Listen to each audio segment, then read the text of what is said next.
पश्चिम बंगाल के मुर्शिदाबाद के बेलडांगा में आज बड़ी हलचल दिखी है जब तृणमूल कांग्रेस से निलंबित हुए विधायक हुमायूं कबीर ने बाबरी मस्जिद की नींव रखी है। इस मौके पर हजारों लोग मौजूद थे। हुमायूं कबीर ने साफ कहा है कि वो राम मंदिर के खिलाफ नहीं है और मुस्लिमों को मस्जिद बनाने का पूरा हक है। इलाके में किसी तरह की नाजुक सिचुएशन ना बने, इसलिए बेलडांगा और रानी नगर में हाई अलर्ट जारी किया गया है। सुरक्षा के लिए सेंट्रल आर्म्ड फोर्सेस की तैनाती यहां पर की गई है। 19 टीमें यहां पर तैनात की गई हैं। आरएएफ, बीएसएफ और लोकल पुलिस के साथ साथ 3000 से ज्यादा जवान तैनात किए गए थे।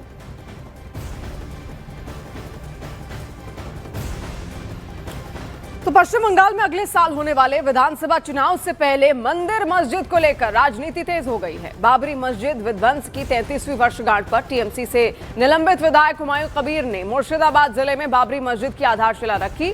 इसके बाद अब बीजेपी के केंद्रीय मंत्री सुकांत मजूमदार ने भी ऐलान कर दिया है कि मुर्शिदाबाद में राम मंदिर का निर्माण कराया जाएगा। उन्होंने कहा कि कल भी वहां राम पूजा का आयोजन किया और भविष्य में राम मंदिर का एक बड़ा प्राण प्रतिष्ठा समारोह वहां होगा।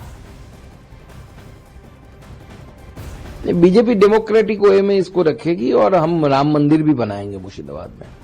आज भी छोटे से आयोजन करके हमने राम पूजा वहां पे हमारे लोगों ने किया। आगे आने वाले समय में भव्य तरीके से राम मंदिर का शिलान्यास होगा।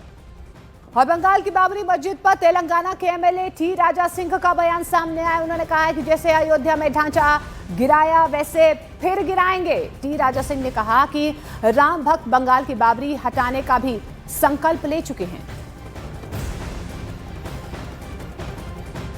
मैं बंगाल के राम भक्तों को और भारत के राम भक्तों को यह कहना चाहूंगा कि हुमायूं ने बाबर के ही नामक की जो मस्जिद बनाई है बनाने दीजिए। कितनी बड़ी बनाएगा मस्जिद, बनाने दीजिए।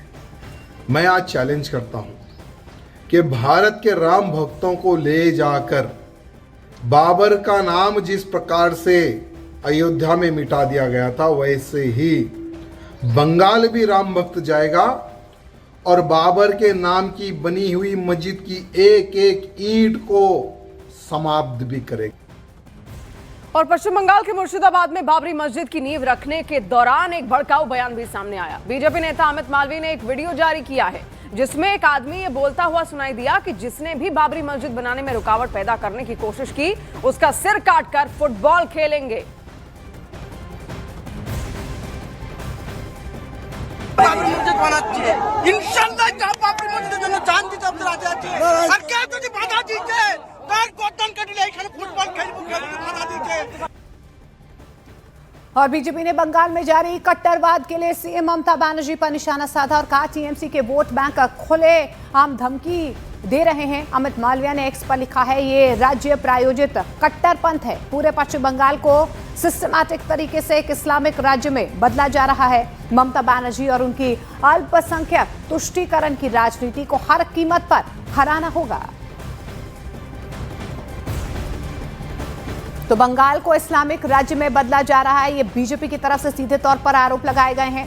धमकी वाले वीडियो के लिए बीजेपी ने टीएमसी पर निशाना साधा है। उन्होंने सीधे तौर पर ममता बनर्जी पर निशाना साधा और कहा है कि जो हालात इस वक्त बने हुए हैं उन हालातों के लिए सिर्फ और सिर्फ ममता बनर्जी जिम्मेदार है। दरअसल आपको बता दें कि बाबरी बनाने के वक्त एक शख्स की तरफ से सिर काटने की धमकी दी गई है और इस वीडियो पर अब अलग अलग प्रतिक्रियाएं सामने आ रही हैं। मुर्शिदाबाद में सरतन से जुदा करने की धमकी दी गई, जिसके बाद अमित मालवीय की तरफ से सीधे तौर पर आरोप लगाए जा रहे हैं। जो हालात बने हुए हैं, जिन परिस्थितियों में इस तरीके के बयान दिए जा रहे हैं, उसके लिए सिर्फ और सिर्फ राज्य सरकार यानी कि ममता सरकार जिम्मेदार है। तो बीजेपी ने बंगाल में जारी कट्टरवाद के लिए सीएम ममता बनर्जी पर निशाना साधा और कहा टीएमसी के वोट बैंक खुलेआम धमकी दे रहे हैं।